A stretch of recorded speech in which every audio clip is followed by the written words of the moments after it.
Broadcasting live from the IRSMedic studios, it's Parental Advisory. Welcome to Parental Advisory. We are live from the IRSMedic studios. Welcome. I was going to do a little game of repeater, but I figured people would get tired of that. Yeah. That's what I was debating. In my mind, I'm like, well, would it be funny? No.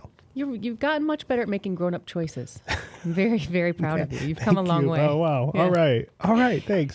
So today we want to talk about the King of Thailand. And his name, Anthony? Okay. Bhumibol Adulyadej. How's that? Bhumibol Adulyadej.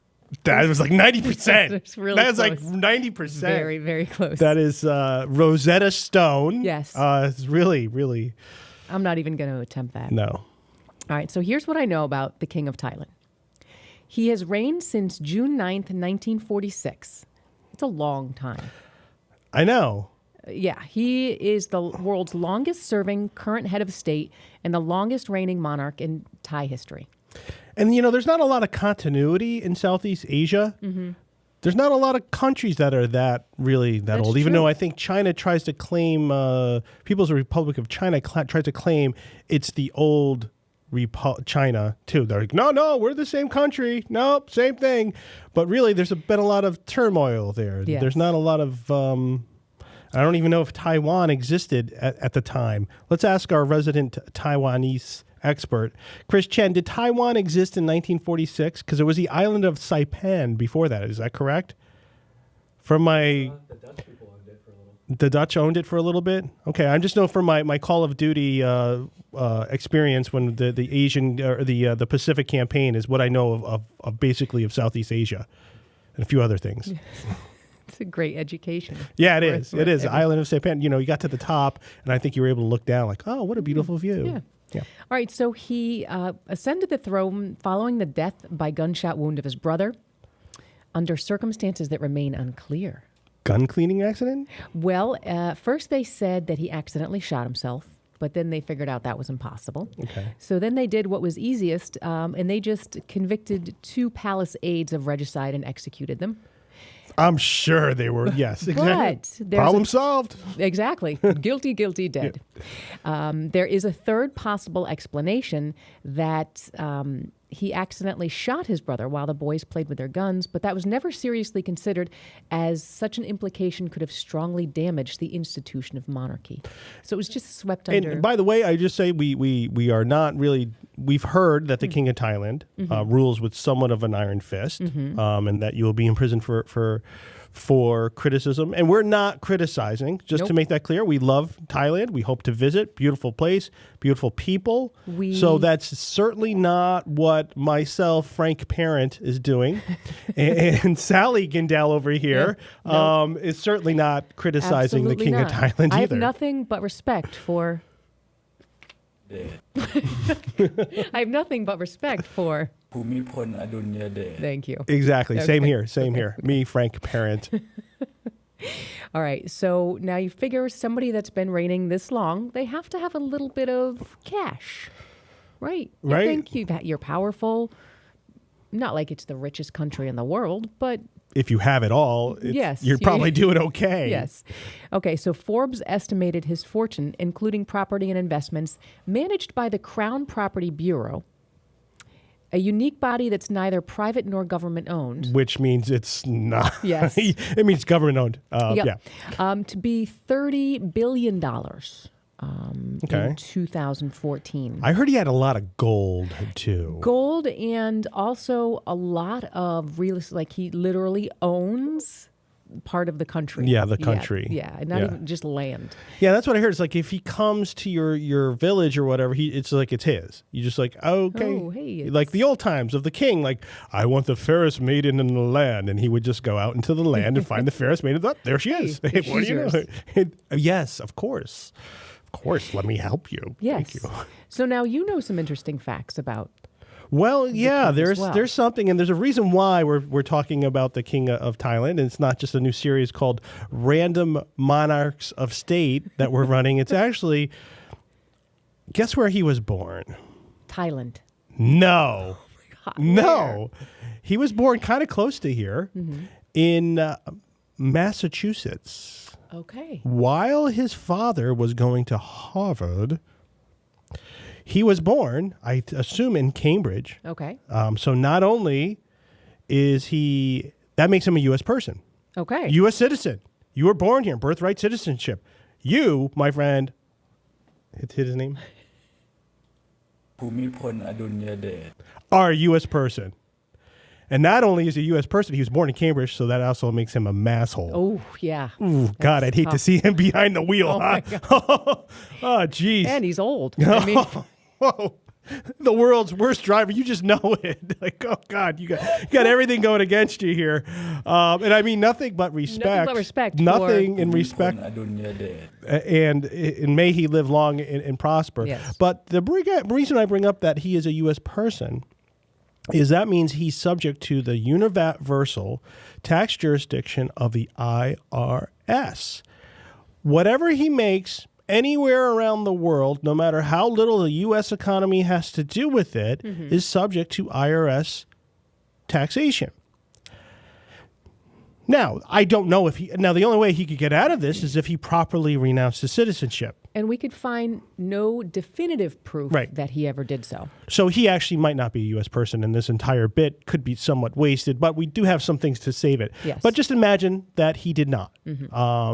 You're sort of, well, here it is. You know, the IRS has been bragging about its offshore voluntary disclosure program that brought in $8 billion. Wow. And I was just, for comparison's sake, the IRS gives out $21 billion a year to thieves with identity thieves. Oh. All right, so the $8 billion is spread over since 2009 to 15. So you're talking about $2 billion a year that they're getting from their great, awesome offshore voluntary disclosure program. And then the $20 billion a year it's sending out to ID thieves. Oops. Well, yeah, I didn't see that press release on that. Just maybe, take a look at that a little bit more.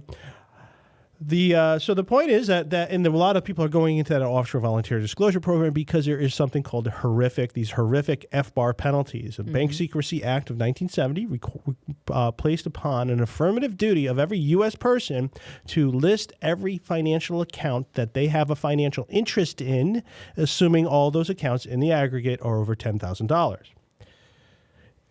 Okay. Bhumibol Adulyadej. I would assume has accounts over $10,000, and he has an FBAR filing requirement.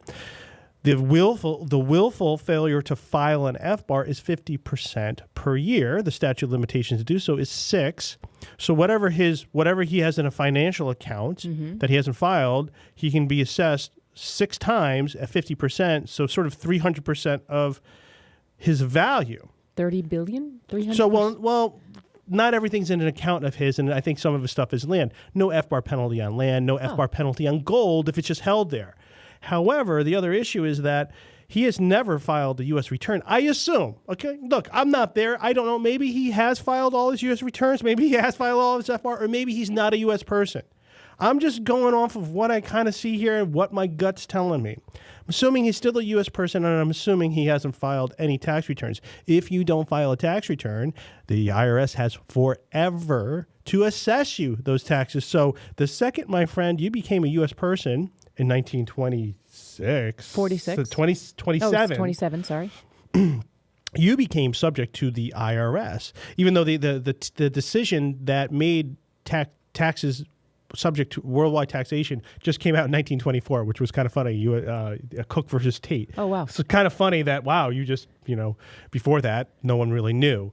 And that is why he is probably subject to taxation. So the IRS could go back in time pretty much to, what do we have for records?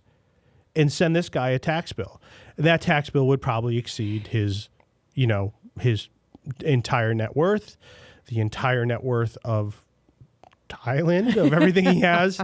And so, the IRS does have a whistleblower program, right? You file a form 211, a whistleblower program. They're going to give you a cut of what they find, right? They should just take Thailand and then let me vacation there whenever I want. Exactly. Really, here it is. Why am I not filing out a form? Hey, look, I'm pretty sure this dude is a U.S. person.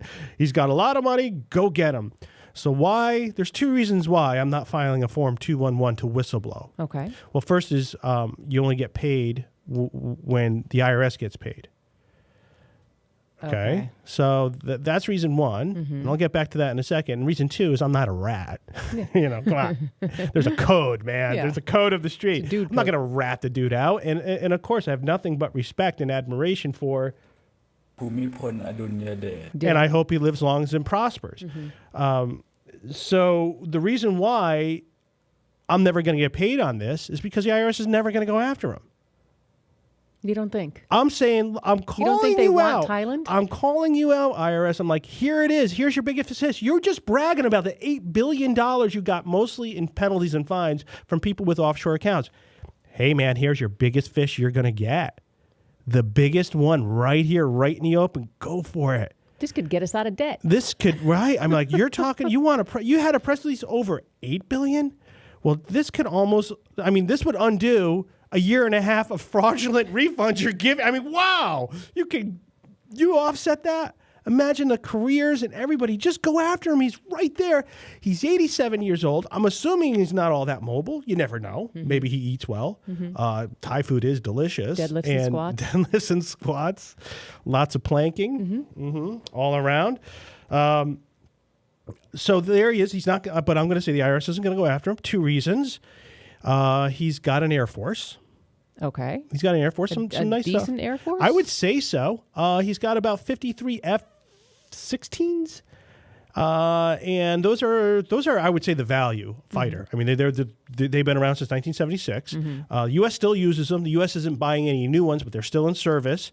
They're only exported to other nations. There's about 4,000 or 5,000 around the globe. Really the value, because you're getting, for $20 million, you're getting a lot of capability. Why would they need all those fighter jets? Are they really that involved in? Well, I would say, there's a reason why the U.S. probably let them have all those fighter jets. One of those neighbors, there's kind of there's that Vietnam thing going on. There's that China thing. We're not sure what's all going on, what they're up to. So it's nice to have maybe, hey, you're like a little U.S. ally. Hey, you want these planes? You like these planes? Fly them. We'll teach you guys how to fly them.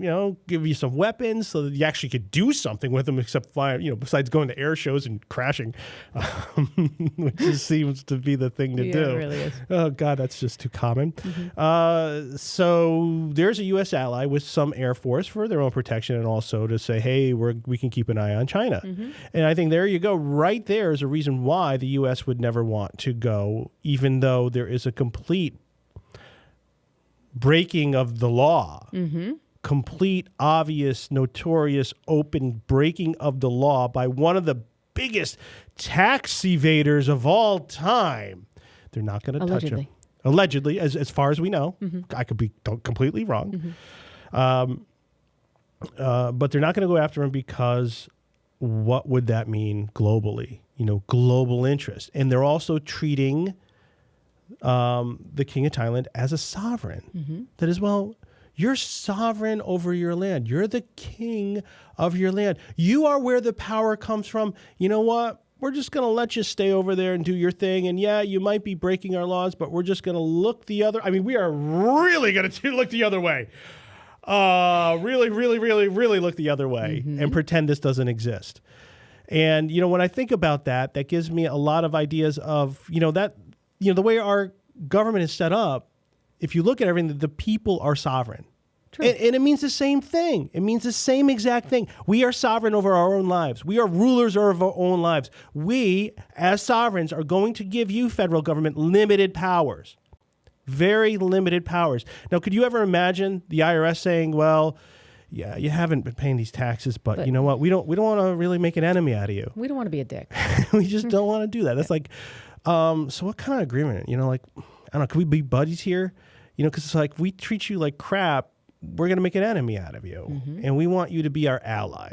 So let's treat you with fairness and understanding, and maybe not make you go on the phone for 2 hours and then disconnect the phone because you've been holding too long when you're trying to speak with the IRS. For some reason, I just had the funniest skit in my mind with ภูมิพลอดุลยเดช on hold with the IRS trying to figure out his IRS problems. Can you imagine? Oh, What number do you press for Thai? 17. 17. Yes, 17.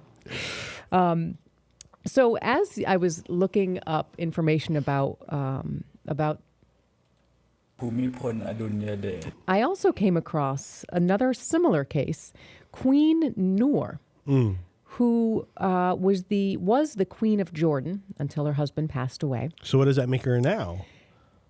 I don't know.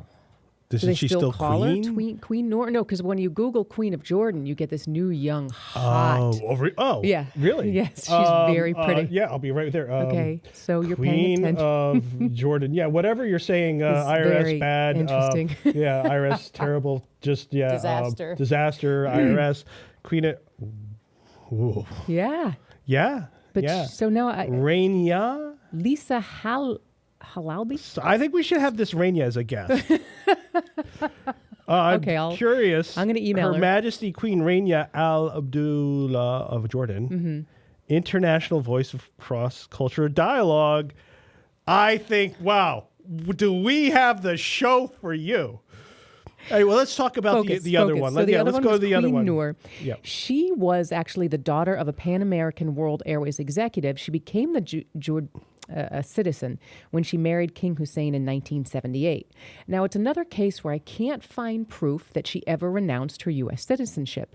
I read something where she said, I automatically lost that when I got married. But I can't find her ever actually renouncing it. Which would be another case of, would you like to fill out that 211 form? Nah.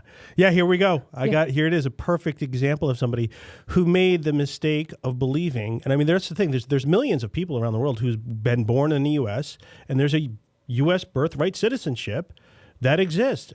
It exists nowhere else in the world, as far as I know. But I'll just say Allegedly. loud, and then say that loud part small. But nowhere else in the world does it exist. So I know.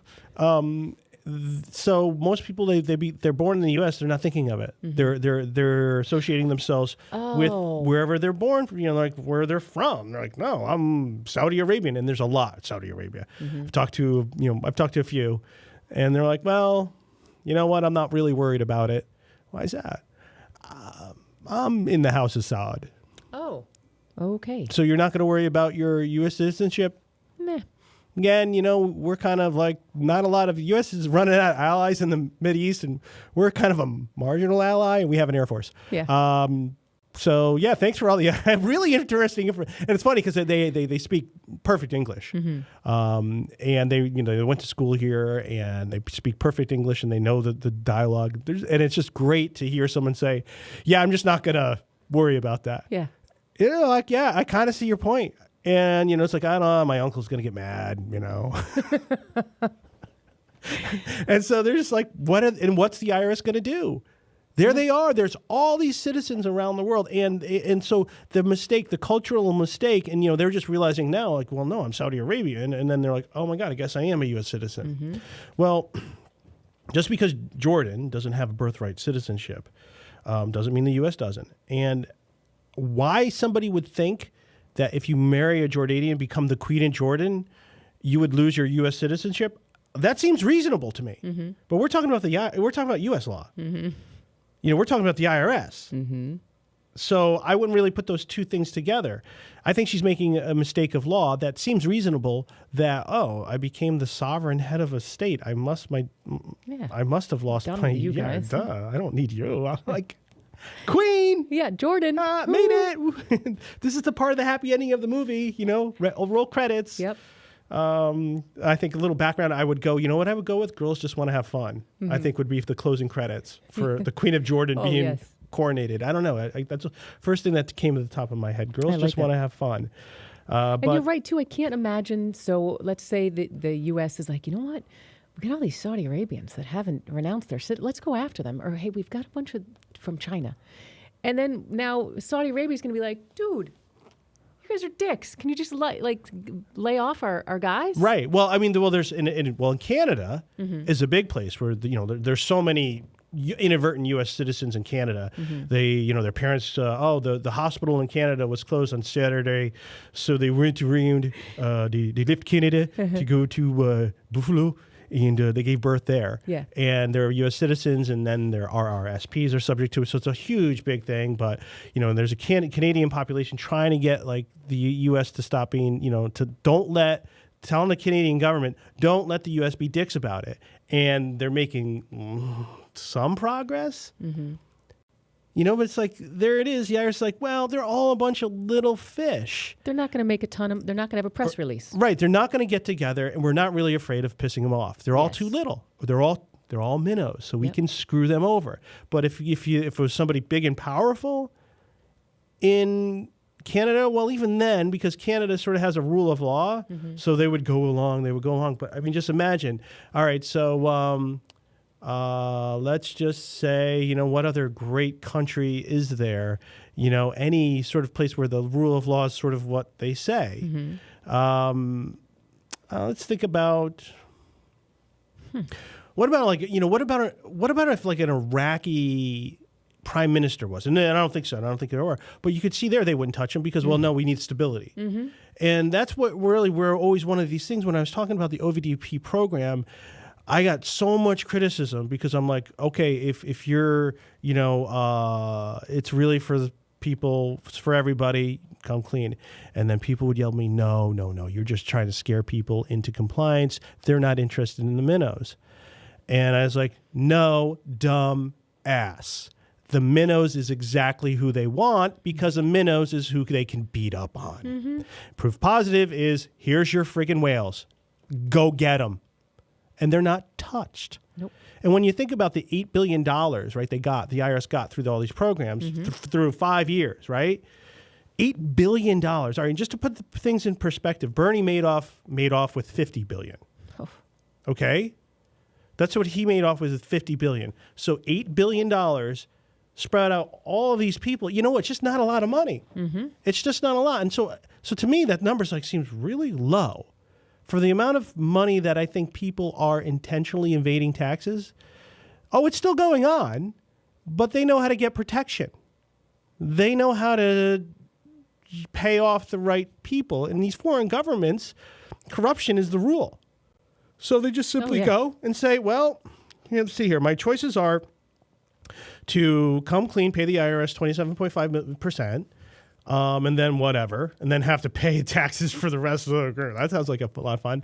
Or I just go up to my buddy, the king of whoever, and say, hey, look, I got a little bit of an issue here. You know what? I left this for you. I left that for you. Just whatever. Thank you. I love being here. I left a little something for you there. So if you could just make sure that this sort of stays between you and me, and in this country and doesn't go out, I'd greatly appreciate it. Otherwise I'd have to take all my money out of your country, and so would all my buddies. So we would kind of empty everything out. We'd all have to bring it back to the U.S. and go to hell. So let me know what you want to do. And that's really where we're at, because we have this FATCA going on. And as somebody who's doing all these offshore disclosures, you would think the phone would be ringing a lot more than it does. And it's not. It's only the people that call are those without political protection. Those are the ones who are worried, and they should be worried. You are the one. If you don't have a phone call of somebody in the government where you are to pick up to say, hey, man, I need a little bit of help on this one. And make sure if there's any extraditing treaty coming, it ain't going to get signed. Okay, great. Thanks. See you later. That's how things work. I read a great quote. Yeah. If you want to be an IRS-approved tax evader, then marry a politician. Or if you want to renounce and then have your U.S. citizenship reinstated again, then marry a politician. Politicians are not treated the same as us common folks, having extra privileges of tax evasion and citizenship reinstatements. Ain't that the truth? Yep. Now, what I want to talk about next is all the people that are choosing on the other side of the coin, choosing to leave the country, expats. So what's the benefit of that? Why are people sort of fleeing the U.S.? It's the best country in the world. We'll talk about that right after this. Coming up Friday, we'll discuss Irwin Schiff, an American tax protester who recently passed away while serving a 13-year tax crime sentence. We'll try to decide if you can out IRS the IRS. Tune in to listen live at 11 a.m. this Friday at ParentalAdvisoryShow.com. Also, be sure to visit our Facebook page to follow us and submit story ideas. And thanks to our sponsor, IRSMedic, real tax attorneys for tough tax problems. Visit IRSMedic.com for the latest news on the disaster that is the U.S. tax code.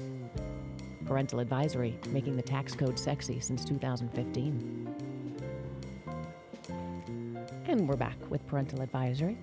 Just talking about the King of Thailand, Bhumibol Adulyadej, who's a really great man. And we appreciate his reign that Yes. has been since June 9th, 1946. Yes. Really he's bringing a lot of success, and we appreciate everything he's doing. I know you do, Sally. You too, Frank. Yep, thank you.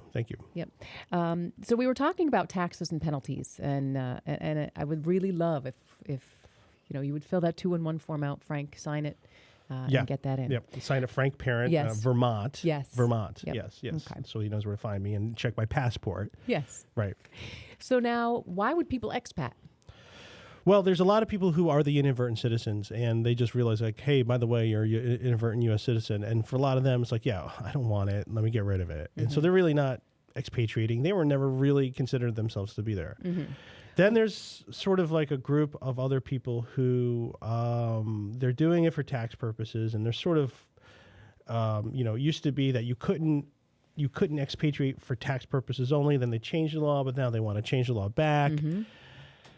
And I think a lot of those people are not really putting things in perspective, or they have the reason why they want to expatriate is for tax purposes, but they don't know enough about proper tax planning that maybe there's actually really, this is sort of somewhat of a complicated subject, something we talked about Friday on our last show. The United States is actually the #1 tax haven in the world, if you know how to use it right. And it seems like now all these people want to expat is becoming like the cool thing to do, okay? So the first quarter of 2015 so far, Yep. 1,335 people. Doesn't seem like a lot. Doesn't seem like a lot. In 2014, you had 3,400 over the course of the year, Right. which was the highest yearly total ever. All right, so it's already on point here to beat that, to beat 2014. 2013, we had about 3,000. And it seems like that's when it became popular, because in 2012, you had, I think, 800. So it was just a giant jump, and it seems to be growing and growing and growing. And I thought it was funny, too. It was during 2012, with the first major jump, that the State Department was so busy processing all the forms for those leaving. It used to be free if you wanted to renounce your citizenship, right? Then they were like, you know what, we've got to fill out paperwork. We're going to charge you $450. Sort of get that. You pay for a passport. You're paying for time and money and all sorts of stuff. So what do you think they raised the cost to in 2012? Well, you told me. So Can you remember? So it was something like $2,300. $2,350, a 422% increase. Where else in the U.S. would you go somewhere? Wow. We're going to increase that by, What's a good number? 4%, 12 seems a little. How 422%? There's your very pricey. Like very wow. Did the processors suddenly get a giant raise? Did the price of paper go up? Ink? Don't know. So yes, you have a captive audience. So yes, it's just becoming more and more popular, more and more people sort of fleeing. And there's a few examples of minor celebrities. Yul Brynner, probably the new generation. Christian, do you know who Yul Brynner is? Brynner? No, he doesn't know who he is. You don't know who Yul Brynner is? Yeah, I do, but I don't think he would be doing a lot of expatriating. Well, he was a Russian-born actor who held dual Swiss and U.S. citizenship. He lost his tax-exempt status by working too long, and so he chose to renounce his U.S. citizenship in 1965 to avoid being bankrupted by taxes and penalties. Oh, okay. I thought you were saying that he expatriated in 2015. No, I'm like, no. He just wow. I'm decided. like, wow. I'm really sure he. How about the founder of Tupperware, Earl Tupper? Without much warning, he sold his company in 1958 for $16 million, immediately renounced his U.S. citizenship, and purchased an island off the Costa Rican coastline. I think that's great. You know what? I'm going to sell this. I got $16 million. I'm no longer a citizen. I'm just going to go buy this island. I'm out. Peace out, U.S. What if his last name was Poop? Pooperware. And then the most recent was Eduardo Saverin, who was a prominent Facebook co-founder. He renounced his U.S. citizenship in 2011, moved to Singapore. The Wall Street Journal estimated that the move saved him an estimated $700 million in capital gain taxes. And that was when there was an angry backlash. And all of a sudden they're like, maybe we shouldn't let people do this for tax purposes. Don't get between the government and their taxes. No, definitely they don't like that. Unless you have your political power between there, then you can do what you want. Yes, but he's a good example in that he didn't have any political connections. No. He's just a rich mofo. Yeah, I mean, I'm sure he was surprised too. He was like, holy crap. What the? Wow. I always thought it'd be rich, but like not really thought it. It'd like, wow. Not really rich. So yeah, they changed the law in 2004. So that's when they said, you know what, if you guys want to avoid taxes, go ahead, which sort of surprises me. But yes, they're looking now to change it back. So they're going to do that mind, like, do you really? No, I love taxes. I wish I could renounce my U.S. citizenship and keep paying taxes, but it's just not, there's really no practical way. I love taxes. I would never want to stop paying my taxes. The good and noble IRS is what I like to do, but, it's just one of those things. It's not working out. It's not you, really, it's me. It's me. I'm looking for something different now. You know what? And, you're going to look back and you're going to say this is one of the best things that happened to you. Yeah, I learned a lot. Learned. So there are some rules. You can't just leave America. There's a few things you have to do. No, leaving America is not expatriating. No. And it's sort of a sloppy language we have because there's millions of U.S. expats, 7 million U.S. expats around the world. They did not renounce their U.S. citizenships. They are U.S. citizens and they don't claim to have. They're just working around the world. So that's a U.S. expat. When you expatriate, it means you're giving up your citizenship. So that's a key difference. Yes, a big difference. So in order to do this, you've got to prove you've been paying tax for 5 years. And if you're worth more than $2 million, or if you've been paying income tax of $157,000 or more, then you have to pay an exit tax, like a capital gains tax. And since Mr. Facebook left, they want to double the exit tax to 30%, which is a mighty big hit, 30%. Right. So yeah, you keep, there's a couple things you've got to. Yes, I've been paying my taxes. Right, and then a lot of people, a lot of people saw that. Oh my God, there's this FBAR OVDP thing. I'm going to get hit with massive penalties. I'll just expat and I'll leave the country. Well, you can expat without having that certification with the IRS, and you can just sort of, no one really knows. So you can just say, oh, I'm no longer a citizen, not be in compliance for those 5 years. No one's really checking to see that you are. So there's a lot of those people who expatriated didn't do it correctly. So guess what? You're still a U.S. person. Oh. So now, when's the IRS ever going to get, when do they figure out everything? I don't know, 10, 20 years later. Wait a second. You're still a U.S. person. Show us your last 20 years tax returns and FBARs. I haven't been filing that. All right, mister. You're going to owe us this, this, and this, and unless, of course, you're politically connected somehow, for fairness. Always for fairness and justice. And justice. It's always our concern. So there's a lot of people who are going to be in for a rude surprise when they realize that their expatriation really isn't a good idea. That sucks. And our friend Eduardo, why did he do that? He did that for tax purposes because Singapore is a very small city-state. It's very small. Not a lot of things to do. I mean, it's very small. It's the size. Geez, I did look somewhere. It's tiny, like the size of Manhattan, maybe. I don't know. Yeah, and it's if you're really super, super, super rich, I mean, can you get like strippers and bars and? Oh no, not there. That is a very strict place. There's no like. Seems like the last place a young rich dude would want to move. Right, I know. It's like there's not a lot of like alcohol isn't really it's very restrictive. Let me cross that off my list. But it does have a lot. A lot of money's moved there because there's a lot of secret things you can kind of do. Singapore is a big hotbed of a lot of money moving out of Switzerland, moving out of Hong Kong to Singapore. A lot of people have been putting it there. They've been able to find their little secret stashes to put it in. Singapore is really not the place to go. And if I was Eduardo, I'd really question my legal advice that I got on avoiding taxes, because we talked about on Friday, there was a much better way to lower your tax liability for the exact when that exact huge massive payday comes in. And that strategy that Bill Loftus and I talked about. Bill Loftus, and he was our awesome guest on Friday. So go back and view it and go over what we're talking about. Is it's a multi-step process where you do a little bit of a charity, and then you actually get into something called private placement life insurance. Okay, you're able to avoid your ordinary gain, and then your fund goes into a private placement life insurance, probably in a trust as well, to pay the amount that the charity needs to justify your claim deduction over time. And then also, because it's life insurance and that's your political protection, you don't have to marry a politician. You don't to get the political pressure. You need to marry a really big political lobby that's strong as hell.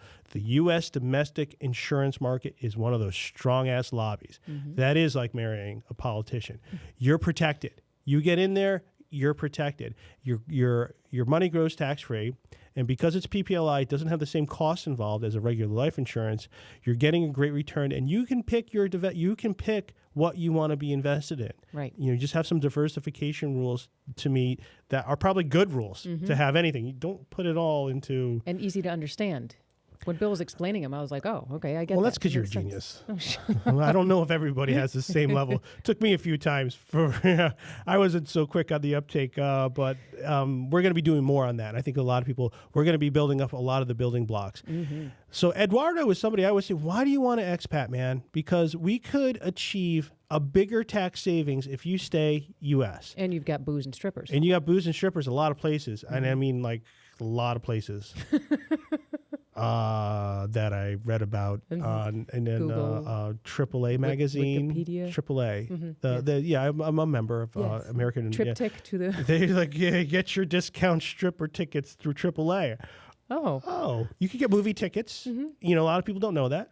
On a discount. And in Connecticut, you can get your license renewed there. Very nice. Yes. Oh my God. Thank God for that. And you also can get stripper tickets. Okay. Maybe not. But if I was him, because he did pay taxes. Yep. You do have that exit tax, and there are ways around that exit tax. There's things you could do to avoid that exit tax, which is really trying to capture all your unrealized capital gains. There's ways around it, but you kind of get a little hamstrung. And if you mess it up, they could just say, well, we're not going to count your expatriation because you didn't do it right. You didn't pay what was due. So you are creating something, I bet maybe even right now there's a clever IRS agent going through to say, well, let's take a look at it. Let's make sure he paid what he really did pay, because if he didn't, we're going to say, well, your certification's no good. We have a 5-year look-back period. You're still a U.S. person. Sucker. Yeah, you're a U.S. person. So give us everything you made in Singapore for the last 4 years. Did you file an FBAR? Oh. We're going to just be taking So, I mean, there's the whole risk. It's like you're a U.S. person. There are benefits to it. There really are. And, that there are people in, Southeast Asia who are dying to become U.S. persons. That there are benefits to it. As horrible as the IRS is, once you know how to tame them and you get the whole picture, the U.S. can become the #1 tax haven. And here's another example. FATCA, Foreign Account Tax Compliant Act, is part of the HIRE Act of 2010. Guess who doesn't comply with it at all? Who? The U.S. That's They don't do a damn thing. Right? I just opened up a new bank account. I go down there. I'm like, okay, so they're going to ask me about, my, hey, are you got any foreign and this and that? Yeah. No, just say, hey, Anthony, what's going on? Just sign. But if I try to open an account in any other country, you're a U.S. person, aren't you? Yep. Yeah. Okay. What are you doing here, buddy? That you're not, first of all, you might not even be able to open the account. Second, if you can, you're going to get your balls busted. They don't want to deal with Immensely. this They don't anymore. want you. You're a U.S. person. You're poison. Yep. So you're just better off staying here, using the code to your advantage, because you get out of income tax. You also get out of your state tax because your state tax is based on your federal AGI. So here you are doing whatever you want to do. more money for strippers and booze. Maybe you could even pick up a gambling habit and plenty of money to support that too. And that would make you really rich. Right. Oh, yeah. And if not, you just remortgage the house and then it'll turn it around. It'll turn, you're you'll guaranteed. You know what? It's guaranteed to turn around. Yes. Absolutely. All right. So, what I'd like to do is I'd like Chen maybe to go out during lunch and buy a Hallmark card Yes. that we can send to, Bhumibol Adulyadej. just letting him know that we appreciate everything he's doing. His hard in work. keeping Thailand together. Yep. And that we should make a dish out of him, a dish for him. I think like the Like highest. the local ceramic, like you can go and paint pottery. Maybe I'll do that. Okay. paint Well, I was your thinking own like pie? a General Chow's. Like General Chow's chicken is like the highest. I think is like the highest award you get. If you get a dish named after you with General in front of it, I think that's the number one honor you can get in China. Okay. So sort of the same thing. So a General. Bhumibol Adulyadej. That would probably be something more. What's the most regal sort of? I would say seared tuna with a little bit of toasted sesame on it. I'm gonna imagine, obviously basil. Some really nice basil. What else? Extra soy sauce packets on the side. Guaranteed not 10. to make a mess. 10 soy sauce. All right, I love it. All right. Well, thanks for joining us on Parental Advisory. Tune in this Friday, live at 11 a.m. We're going to talk about Irwin Schiff, someone who tried to, I love when you said he tried to out-IRS the IRS. So is it possible? Can you do that? And find out Friday when you join us live right here on Parental Advisory. Thanks for joining Parental Advisory, hosted by Anthony Parent, produced by Claudine Gindel, that's me, engineered by Chris Chen. For more podcasts, visit our website at parentaladvisoryshow.com and like us on Facebook to submit story ideas. We'd like to thank our sponsors, IRSMedic.com, the law offices of Parent, and Wynn, LLP, real tax attorneys for tough tax problems. Bhumibol Adulyadej.